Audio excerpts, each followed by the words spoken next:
can film vlogs. I'm okay at those, I think. I never struggle to say things. I can film book reviews. I'm never uncomfortable in front of the camera when I'm filming a book review. For some reason, when I try and combine the two, I just get incredibly tongue-tied and don't know what to say, so I'm gonna do my best. But if you want to see a very good example of this type of video, make sure you check out Potato Brarian. Her channel will be linked down below. She is the queen of cooking while saying incredibly interesting and insightful things about a book.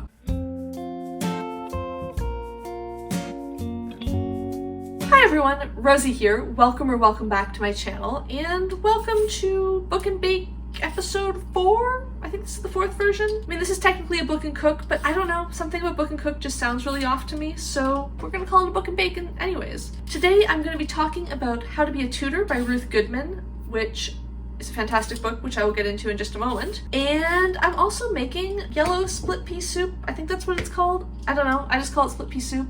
Basically, I have a ham bone left over from Easter. It's been in my freezer and I want to use it up. I want to make split pea soup because split pea soup is amazing. And although this book doesn't give any recipes or anything, it does discuss how pea-based pottage and soup was an incredibly important part of the Tudor diet. So I don't know if anyone made this exact kind of recipe for split pea soup back then.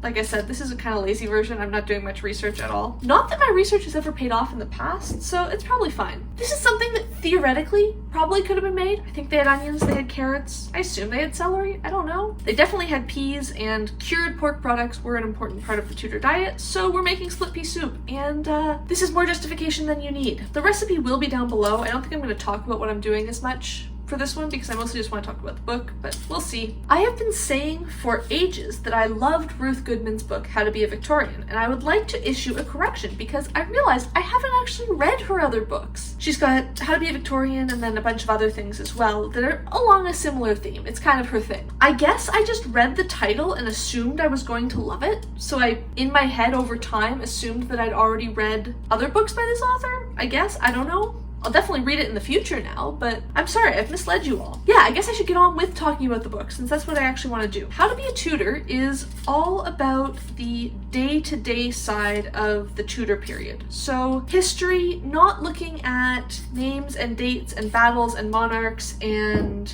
that type of thing. I mean, dates are mentioned obviously, but it's really a lot more about how were people living? What were people doing? What was life like for most people? So the aristocracy and royalty come in slightly, but peasants and working class people are just as much the focus, and it's all about, yeah, what were their lives like? This book is all about the side of history that we don't usually see, the day-to-day stuff, and it's organized in the sense that it takes you through a day in a person's life. Not any one person, and in each chapter, in each section, it talks about how different parts of society lived differently and what would have been normal for different groups and things, but on the whole, that's the structure. We go through a day, we start with, the first chapter is all about sleep and what were Tudor beds like, and were they comfortable, and that sort of thing, and then what was breakfast like, and some chapters are very much about like a particular time of day. Other ones are more general. For example, one of the morning chapters is about education and how were Tudor children educated, and how did that vary depending on your social status. But throughout the whole book, it's really a lot more focused on the why and how of history. It doesn't just stop at the what. Goodman refers to a really wide range of different resources. So writings from the period and what those describe and how they describe life where that's available. She also references like illustrations and paintings and what they show and what we can infer from what those show. Wills and estate documents make up an important source because that's how we know a lot about what people owned, is what they were leaving in their will. Of course, wherever there are physical artifacts that she can examine or other researchers have examined, she talks about those. But what I think really helps set this book apart is the fact that Goodman has worked for quite a while in sort of, I don't know if it's call it reenactment type things, but I guess, yeah, professional reenactment. She's been involved in a number of shows. I think I've seen this one online, but I've never actually watched it. There's one called, Tudor Farm or Victorian Farm, stuff like that. She's one of the people who makes those. So she actually has a really interesting perspective of not just looking at this from an academic perspective, but she's gone out and tried it, has said, well, yes, I did this. I slept in this kind of bed and this is what it was like. I tried this sort of technique for doing something and this is how it worked. And as as I said, I think that really sets this book apart. I think it really adds an interesting touch of not just hypothesizing about what the past would have been like or what this doing something a certain way would have been like, but actually saying, hey, when I tried it, this was the result. This is how it worked out. That's something that you don't always get in history books. I mean, you usually don't get. Most history books don't include that. Actually was really interesting and really enjoyable. At the same time, though, I think she does do a pretty good job of examining where there are gaps in our knowledge and where there are things that, because we don't live in the past, we don't know how things were, we can just infer things from the information we have. We can't know perfectly how things worked. So one example where she brings this up is we really don't have a good understanding of how involved women were in their husbands' businesses a lot, because they might actually have been fairly involved in various trades and crafts and things like that, but because they weren't doing apprenticeships, they would have learned it probably in their father's household, and then maybe, you know, if your dad knows other people, you might marry someone who's in the same business as him and then help him out, or maybe you just learn through helping your husband. But because they weren't doing formal apprenticeships or ever listed as, you know, masters as part of a guild, we don't really know, which that's just one example, of course, but I think on the whole this book does a fairly good job of acknowledging where we have gaps in our knowledge, which is something I really appreciate in a history book. I think it's really important to acknowledge where we have gaps and to not treat it as we know everything perfectly, but to say, yeah, there are things we don't know and here's why. So that was pretty well done, and it always makes me feel a bit more credible about the other things the author is writing in the book when they acknowledge where we don't know something. I'm chopping onions right now, so if I start crying, that's why. It's not because I'm super emotionally moved by this book, though it was excellent. And another thing that it did really well is addressing some of the popular misconceptions and breaking down why they're not actually true. Now, there's a lot of things like, oh my goodness, everyone in the past must have been super stinky because they never took baths. That's something that I think a lot of us have heard, we've seen it around, you know, it's a commonly quoted thing. But she gets into how, yes, they didn't have baths submerged in water the way we do now, but they had other methods of staying clean. And through experimentation, she can sort of say, actually, I've tried this. You know, I tried this method that's described in this, you know, manuscript, and actually, yeah, I wasn't that smelly. Which is, again, where that element of first-hand experience, actually going out and trying things and experimenting, comes in really handy, because without people doing that sort of thing, I think it's easy to dismiss some of the things we see written down as like, well, that's really silly, that would never work, that's not how we do it now, so it must be wrong. And a lot of the sections of this book really reinforce the idea that people in the past weren't stupid. They weren't doing things for no reason at all. They weren't totally illogical. They had reasoning behind the decisions they made, even if to the modern eye that reasoning isn't immediately apparent. I know the Tudors definitely wouldn't have been sauteing their onions in olive oil, and actually neither does my recipe ask for it, but like, onions are always better when sauteed in olive oil, so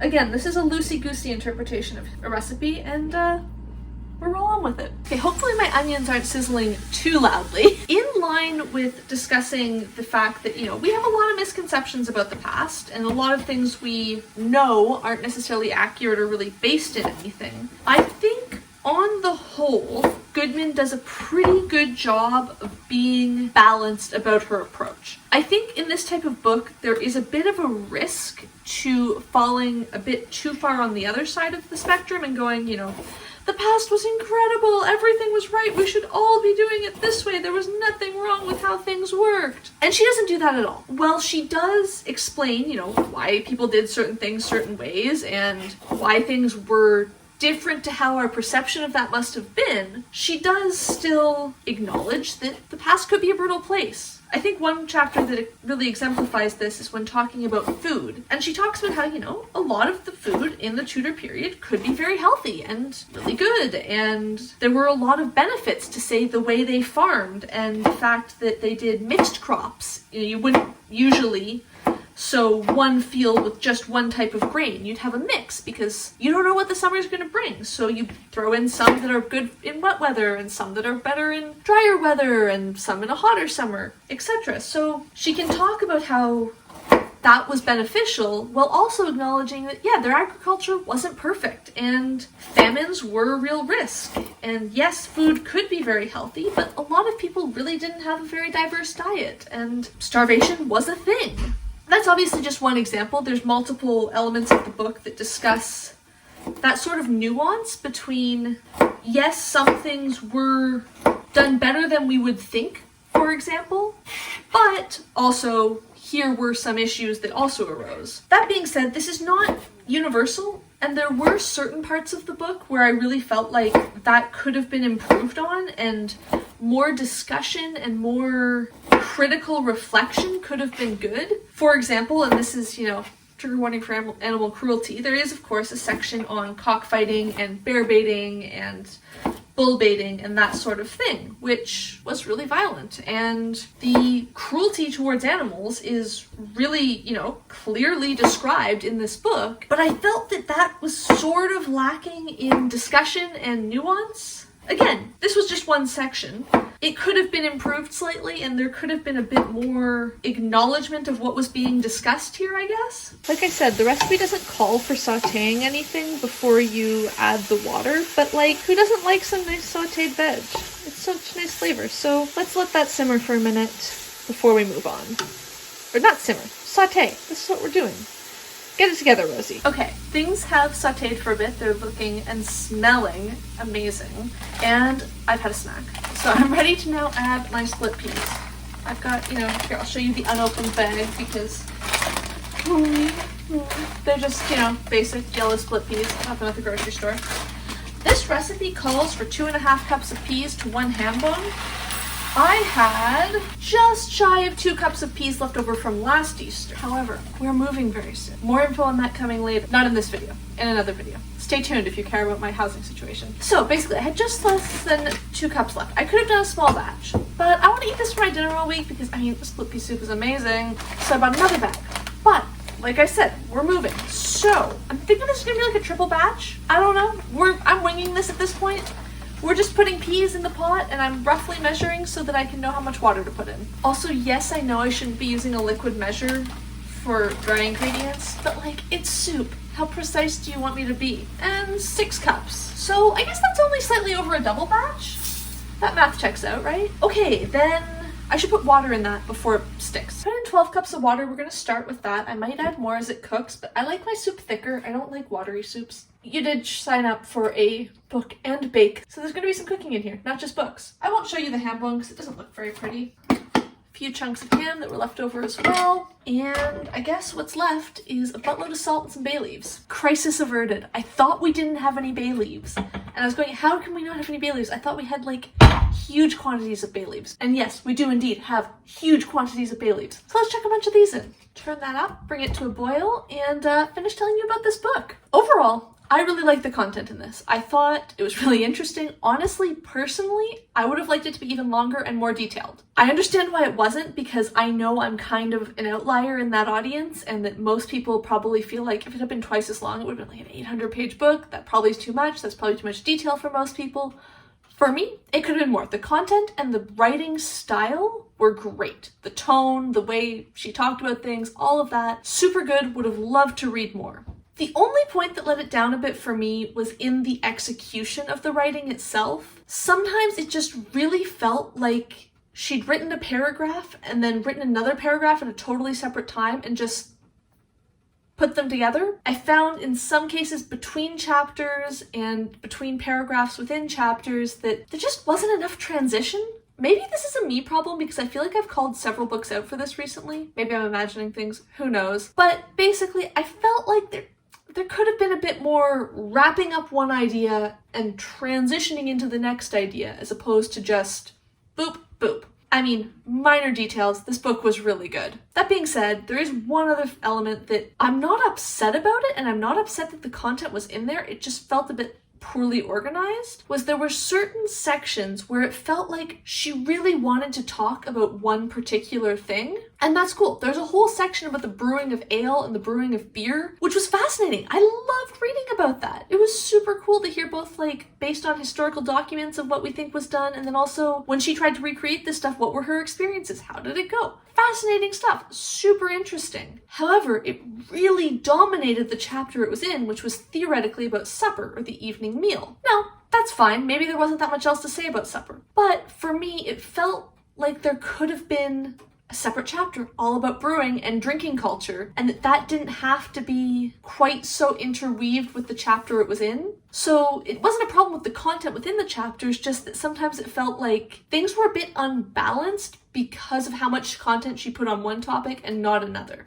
All interesting information, just maybe could have been organized a bit differently. To wrap up, this is a great book. You should definitely read it if it sounds remotely interesting. If you've tried history in the past but have felt like I don't care about military battles and that sort of stuff, and you want to try history again, this is a great place to start because it's very day-to-day. It's mundane. It's ordinary people doing ordinary people stuff. If you're writing historical fiction or something set in this era and you want to do research that's not, heavy academic research, but just light reading type research, getting your mind in that headspace type thing, I think this would be fantastic for that. That being said, I want to read more books like this that aren't about England. Maybe that's because I read exclusively in English. Well, I read some in French, but almost exclusively in English. I read mostly by American and British authors, but I want to go out and find this type of writing for other countries and other cultures. I enjoyed this a lot, but I know a fair bit about the Tudor period already because I enjoy history, so I read a lot of history. And I don't feel the need to go out and read 5 more books like this about the Tudor period. I want to read about,